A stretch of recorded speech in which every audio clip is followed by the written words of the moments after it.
is Anvisha for Food Ingredients First. I'm here with Kit Tomlinson and Ross Newton, co-founders of Nukoko. Kit, Ross, thanks for talking with us today. What are you presenting on the show floor? Today at the show we're presenting a milk chocolate alternative made from fava beans. Why did you choose fava beans as the base for your chocolate alternative?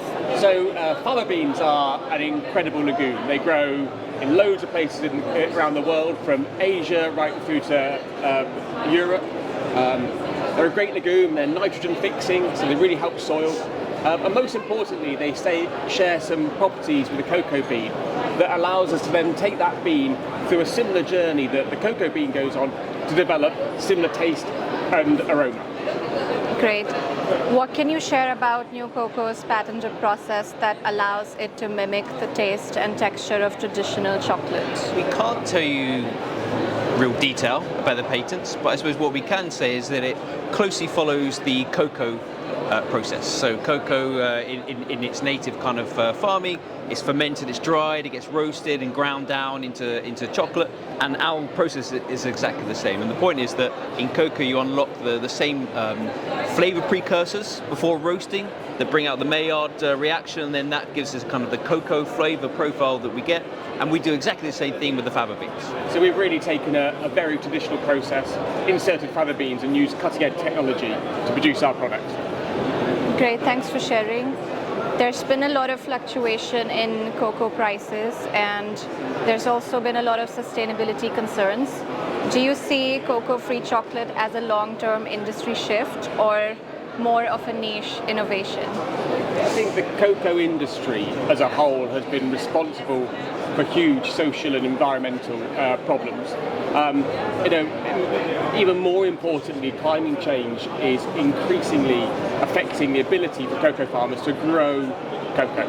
So there's a deficit in the system, and that's led to the huge spikes in commodity price. That problem, unfortunately, is not going to go away. And so we see cocoa alternatives working hand in hand with the cocoa industry to solve these problems. If you just look at the numbers, right? So at the moment there's a deficit of around 500,000 tons in cocoa beans. There are 5 million tons of cocoa beans used, each year in the whole market. So already it's a pretty large chunk, and they're looking at getting up to about million ton deficit, in the next couple of years. So it's like it's a pretty huge deficit, and it's growing. So yeah, look, this is a long-term problem. Interesting. And how does Nukoko compare nutritionally to conventional chocolate, and what consumer benefits can it offer?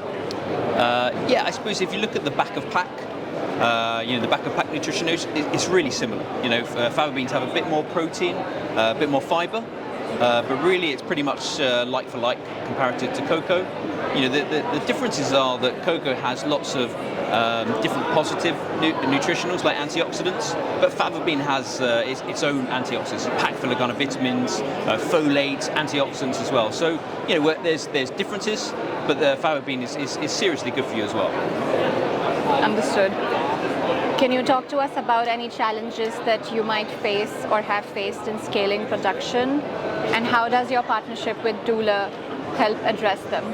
Well, look, we're really lucky to have a partnership with an international company like Döhler, and yes, there's challenges in all scale-up processes, but with Döhler hand in hand with us, we are looking forward to being in market by the end of the year. Great.